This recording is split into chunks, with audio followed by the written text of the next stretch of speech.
voltamos aqui então com o segundo bloco do nosso Espaço Heráclito, que hoje recebe o professor Daniel Puglia, docente do Departamento de Letras Modernas da USP. Muito bem, no fim do primeiro bloco, o professor Daniel estava falando sobre essa possibilidade de a arte ter uma especulação racionalmente orientada, em diálogo estreito com os conflitos da realidade. Mas aí, professor, eu gostaria de assumir, esse é o papel aqui do nosso Espaço Heráclito, trazer uma série de contraposições, gostaria de assumir um papel de advogado do diabo agora para colocar pontos de contradição nessa arte revolucionária que no limite pode ser contra-revolucionária para que a revolução traga mais de si mesma. Mas coloquemos aqui, tragamos aqui uma colocação de Benito Mussolini, esse cínico que já foi um jornalista socialista e que depois virou o grande líder fascista ali da Itália. Mussolini, escorado em Nicolau Maquiavel, no florentino Nicolau Maquiavel, chegou a dizer o seguinte: após a revolução, resta o problema dos revolucionários. Esse aforismo é de um cinismo absoluto e mostra, ao ver do Mussolini, que a questão para os revolucionários, e eu digo ao ver do Mussolini, eu estou restringindo esse ponto, que a questão para os revolucionários é a tomada do poder. E que a efetiva democratização do poder, se nós olharmos o movimento do socialismo real, é realmente algo muito problemático. Que, por exemplo, na União Soviética, o senhor estava falando ali do stalinismo, ele justamente coagulou essa democratização do poder. Mas muito bem. O senhor chegou a mencionar no primeiro bloco a noção de que a revolução deveria estar preparada para essa abertura da arte, para esse laissez-faire, para essa radicalidade crítica que a arte poderia conter. Por outro lado, você trouxe também uma colocação do Benjamin sobre o fato de que nos primeiros momentos as igrejas estariam lotadas e as assembleias partidárias estariam vazias pelo caráter de entretenimento e participação nas igrejas que faltaria a essas assembleias. Eu faria a seguinte contraposição a partir da colocação do Mussolini. Será que esse fator de frequência às igrejas não mostra, até numa esteira de crítica dostoievskiana aos parâmetros da Revolução, que esse novo homem precisaria justamente de tempo para maturação? Que ele não sairia dos planos revolucionários da Revolução em diante? E que nesse sentido haveria um caráter que a psicologia social viria a estudar muito no século XX, um caráter de renitência na identidade humana, que faria com que ela pudesse deixar de se vincular a grandes líderes, mas que tradicionalmente se vinculou a eles. E nesse sentido, uma vanguarda que se coloca como antena dos auspícios da população, não teria que passar por um questionamento efetivo por meio da arte. Não que a arte fosse pragmaticamente orientada para esse questionamento, mas que ela pudesse apreender os conflitos da realidade, de modo a que, ao não haver uma vinculação a priori, que ela pudesse expressar todas as contradições. E nesse bojo, a própria revolução, se fosse cristalizando como reação, como contra-revolução, poderia ser questionada por essa arte, poderia passar por esse questionamento. E aí eu te pergunto, professor, quando nós apreendemos essas reviravoltas nos movimentos revolucionários, qual você diria que foi o papel da arte, antes de ser, em grandes momentos, estrangulada? E como é que, nesse sentido, seria possível ter um esclarecimento, uma especulação racional, no sentido do Trotsky, sobre o qual você falou, se o artista não pode mais se envolver? Se o isolamento é a única coisa que lhe resta para ter sobrevivência física em grande medida. Como mostram exemplos de vários artistas soviéticos ali. O que você acha desses pontos, professor? Eu acho assim, é o velho debate entre a necessária relação entre vanguarda e massa, né? E aí tem um problema nisso, que muitas vezes é um pouco triste, na verdade, dizer isso, mas é que muitas vezes, artistas intelectuais, eles costumam a se ver como vanguarda antes de o serem de fato. Então, historicamente, quando você observa o desenvolvimento da história humana, né, e que você pega desde o tempo das hordas, passando pelos longos milênios de clãs, etc., etc., Evidentemente, a vida comunitária, chamado comunismo primitivo, ele estabelecia que para algumas decisões e para algumas tomadas para se fazer as coisas práticas, evidentemente você tem um líder militar, você tem um líder para assuntos domésticos, você tem um líder para as trocas entre clãs, esse tipo de coisa.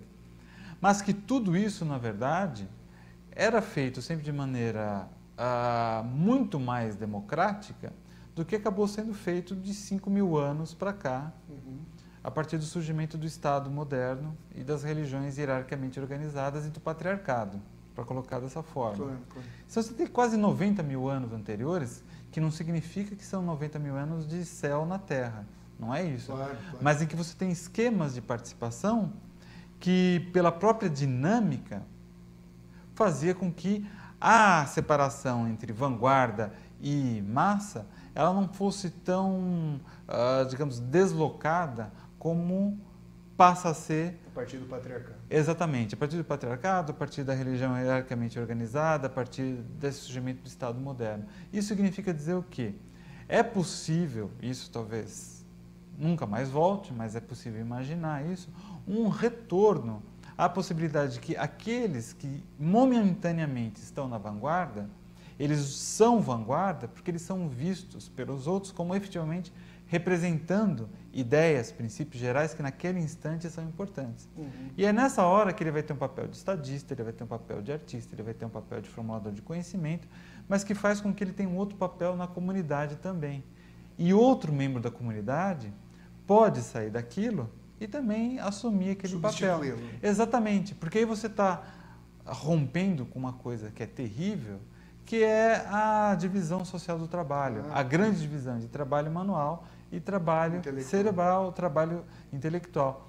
Então, muitas vezes, por isso que os stalinistas, por isso que os fascistas, por isso que os totalitarismos que surgiram no século XX, eles foram muito hábeis e foram muito corretos, na lógica deles, evidentemente, no fato de vangloriar para si um papel de vanguarda, no momento em que eles sabiam que a crítica viria, que as pessoas perceberiam o que estava acontecendo, e aí era o lugar de massacrar, o lugar de conter isso, inclusive eliminando arquivo, né? Eliminando pessoas que eram oriundas da vanguarda, mas que não foram formados numa vanguarda abstrata, foram formados em vanguarda a partir de lutas reais. E que se contrapõe essa ideia um pouco à ideia de que está a massa ignorante, a turba, né? Que não sabe nada, que não decide nada. Porque aí você percebe que você abrindo, o ponto parece ser, e é difícil falar hoje em dia mesmo, porque nós vivemos uma fase de neoliberalismo que acaba sendo um fascismo um pouco disfarçado, que é assim, a massa, o povo sempre é ignorante, não importa o que ele faça. Quando, na verdade, você vai observar que se você combater a ausência de democracia com mais democracia, você acaba dando oportunidade para que surjam essas formulações e surjam das pessoas momentos em que agora nós fechamos, nós temos aqui tais lideranças, essa liderança tem, digamos assim, ela tem a quem prestar contas e a quem falar por que vai fazer isso, por que vai fazer aquilo, assim, tal. Então, não sei se está claro o que eu estou querendo dizer, assim, para um pouco com essa divisão, a vanguarda daqui e uma massa ignorante de lá, né? Por quê? Não é à toa que você tem um extremo, hoje nos Estados Unidos, por exemplo, você tem uma censura enorme aos meios de comunicação, você tem uma censura enorme a uma série de informações que, se as pessoas tivessem acesso, elas teriam, elas tomariam posições, elas teriam um juízo sobre isso. E nesse sentido aí, eu acho que acaba acontecendo o seguinte, é nessa hora em que, por exemplo, você, fazendo parte de uma população de maneira geral, e que você não se vê como especial, mas você vê como membro de uma comunidade, e aí você fala assim, eu tenho talento para escrita, eu tenho talento para organização política, eu tenho talento para pesquisa, conhecimento e tal, é nessa hora que você tem que ter liberdade para expressar as contradições do que você está vendo. E é nessa hora que você tem que saber, se você não está tendo voz, significa que aquele regime não é democrático o suficiente. Por isso que é, só para encerrar essa coisa, que algumas pessoas falam assim, por exemplo, o fim do capitalismo vai significar o fim do patriarcado? Provavelmente não. O fim do racismo? Provavelmente não. O fim de todos os preconceitos? Provavelmente não, porque você não vai estabelecer uma raça de seres superiores assim, do nada. Você não vai estabelecer isso.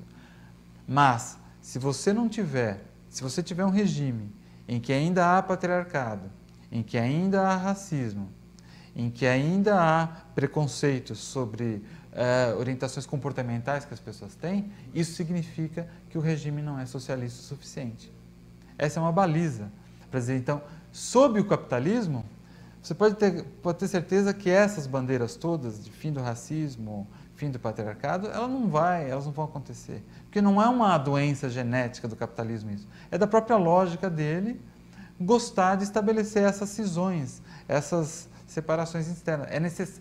Para a geração de lucro, isso é fundamental. Formação de nichos de mercado. Exatamente, exatamente. E nesse sentido, eu acho que uma arte progressista, uma arte avançada, ela tem muito a dizer, né? Quando ela vai apontar, peraí, você está falando que agora, né, nós estamos na plena democracia, mas olha, aí, né, ainda há patriarcado, ainda há tal. Ah, mas isso é porque minha arte... Por exemplo, eu sou um grande socialista, revolucionário desde primeira, mas eu acho que o patriarcado está inscrito na corrente sanguínea humana, tal. Então, você está usando um argumento conservador que vai atrás da condição humana, como se houvesse essa existência do patriarcado ad eterno, e justifica assim, mas eu defendo posições avançadas politicamente, tal. Mas aí, é nessa posição de um crítico, de um outro artista, fala, olha, mas o que você está falando não é suficientemente... não está sendo avançado o suficiente. Por isso que às vezes as pessoas batem no peito e falam, eu sou marxista. Bate no peito, eu sou marxista. E aí tem um crítico britânico, do qual eu gosto bastante, que é o Terry Eagleton, ele vai falar assim, então, essas pessoas... Você fala assim, me aponte 3 erros do marxismo que você vê. As pessoas não conseguem dizer. As pessoas ficam quietas. Você fala assim, então, você não é dialético o suficiente. Não conseguem ter autocrítica. Exatamente. Exato. E conseguem exercer a contradição, o movimento da contradição em si mesmo. Exato. E esse é o papel do conhecimento, esse é o papel do artista, esse é o papel do escritor. Por isso que, às vezes, escritores que já são taxados de conservadores, nós temos o exemplo de Balzac, Dickens, por exemplo, do século XIX, você tem que ler os textos, ler o que eles estão falando. A gente estava conversando aqui um pouco antes sobre as preferências pessoais, assim, Nietzsche e tal, né? Eu, por exemplo, tenho muitas reservas em relação ao Nietzsche, mas tem que se defender até a morte o direito de todas as pessoas conseguirem ler o Nietzsche e tirar conclusões. E chegar e falar assim, não, mas isso que ele está propondo é isso mesmo, é isso? É isso, você conseguir debater. Entendeu? Agora, professor, você fez uma colocação aqui que eu acho muito importante para a gente trazer a questão do que seria uma arte revolucionária hoje. A gente tem aqui essa, digamos, para utilizar o conceito de segunda natureza, uma indústria cultural encarniçadíssima e que assume papéis de contradições enormes num país como o Brasil, que não fornece, historicamente, acesso à educação pública digna e faz com que haja uma série de clivagens entre as classes sociais. E a gente percebe, em grande medida, a tecnicização da educação, a completa pauperização dos estudos de humanidades nas universidades e nas escolas. Agora, nesse pós-ditadura militar, com muito atraso, vem se recuperando o ensino de filosofia no ensino médio, o ensino de sociologia ali no ensino médio. Muito bem.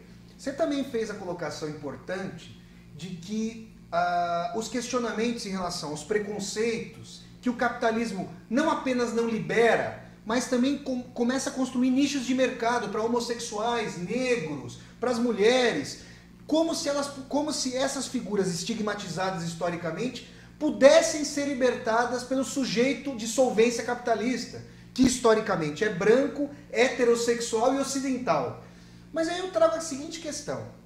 Quando você fala, quando você trouxe aqui para nós a questão da composição de nichos de mercado, parece que esses grupos se aferram à noção pós-moderna da diferença, sem que eles articulem uma construção de discurso, seja no âmbito político, seja no âmbito artístico, muitas vezes, para além dos seus próprios nichos.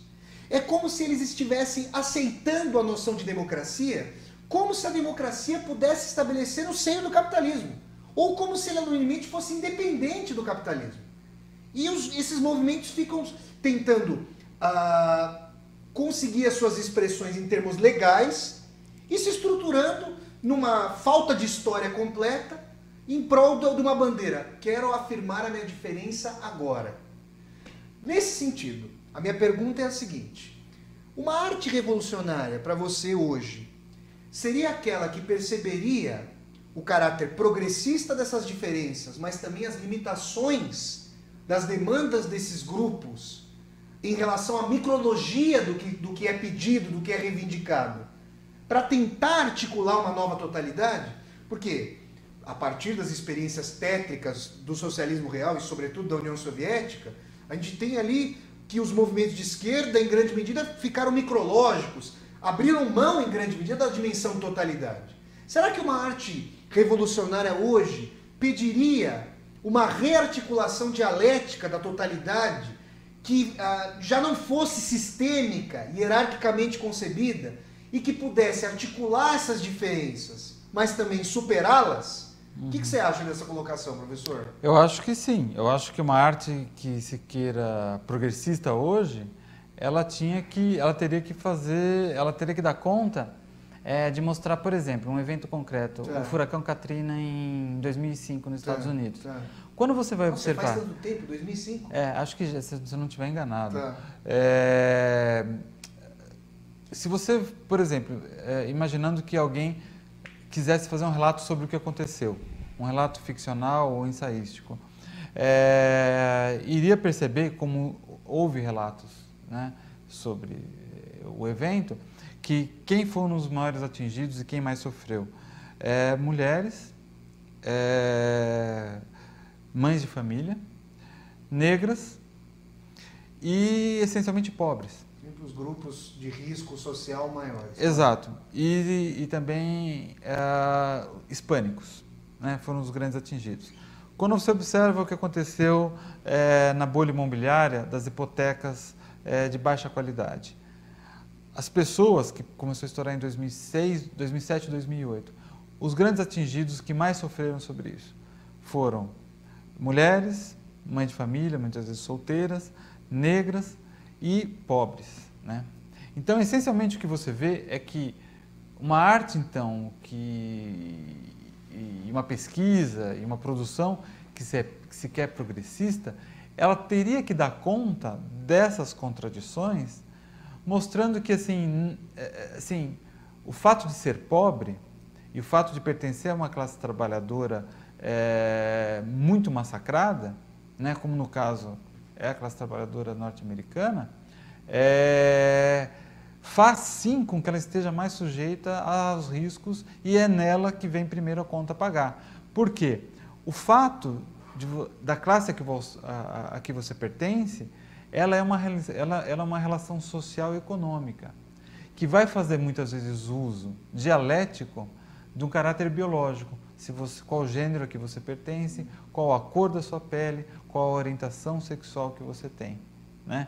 Então, relacionar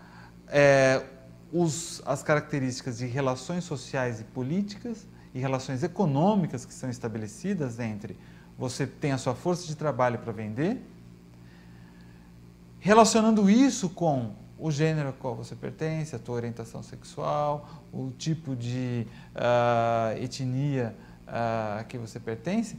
Se você não relacionar tudo isso, você acaba tendo um quadro apequenado. Um quadro apequenado e tendo a ilusão muitas vezes que assim, agora tem um discurso do Obama, por exemplo, que ele faz: eu fico contente de fazer um discurso nessa escola tal, sabendo que qualquer criança negra aqui pode chegar à presidência dos Estados Unidos, né? Exatamente. Posto, é uma mentira isso, claro, né? Claro. Por outro lado, dialeticamente, uma arte também que se quer progressista, eu imagino, e não significa que seja que eu tenha plena convicção nisso que eu estou falando, é um exercício de conversa mesmo. Construção. Exato. Mas assim, ao mesmo tempo, você ter um presidente negro, você ter uma mulher na presidência, muitas vezes, para o imaginário, É muito importante. é importante, é importante. A presidente, acho que a primeira-ministra da Finlândia, de um país nórdico que ela veio, ela falou isso. Eu fiquei encantada, o que eu gosto de ser presidente do meu país, tal, é o fato de ver nas histórias que as crianças escrevem, aquelas histórias, como foi as minhas férias, a primeira produção ficcional, tal, redações, muitas meninas falam assim, eu vou ser a primeira-ministra, tal. Ela fala assim, isso não é tudo. Mas ela fala assim, mas já é uma parte, porque você começa a balançar com estruturas e muito rígidas, muitas vezes. O senhor trouxe aqui a colocação da classe trabalhadora, uma pergunta provocativa, observando a movimentação da classe trabalhadora em relação, ao longo do século XX. Uma arte revolucionária mostraria também as impossibilidades da classe trabalhadora em termos de agente da revolução? Como assim? No sentido de que, em grande medida, claro que a gente sempre pode relativizar esse aspecto, mas o Partido Nacional Socialista dos Trabalhadores Alemães chegou ao poder com um grande apoio da classe trabalhadora alemã em 1933. Houve, em grande medida, o Marcuse tem um texto, aí eu sei que você tem contraposições ao Marcuse, um ensaio chamado Homem Unidimensional, em que ele percebe a aspiração do trabalhador num sentido de maturação do capital e não no sentido de contraponto dialético em relação a ele. E aí eu poderia trazer também um recém-falecido ensaísta alemão, Robert Kurz, que mostraria que ontologicamente a classe trabalhadora, na verdade, é parte da maturação do capitalismo. Estou fazendo essas colocações para tentar pensar o seguinte, será que uma arte revolucionária poderia ir ao ponto de mostrar que os sujeitos que teriam interesse na revolução estão implicados, desvendar quais os mecanismos que os implicam profundamente no processo de reprodução do status quo ou não? Acho sim, acho que ela poderia mostrar isso, mas mostrar também como é feito o desmonte da classe trabalhadora. Porque assim, as pessoas, na verdade, ninguém vai começar um processo revolucionário porque quer ou porque as coisas estão bem. E a maioria das pessoas, elas falam assim, ela não quer saber se o regime sobre o que eu vivo é capitalismo ou é socialismo. Eu quero saber se eu educo meus filhos, se eu tenho um teto sobre minha cabeça, se eu consigo sobreviver.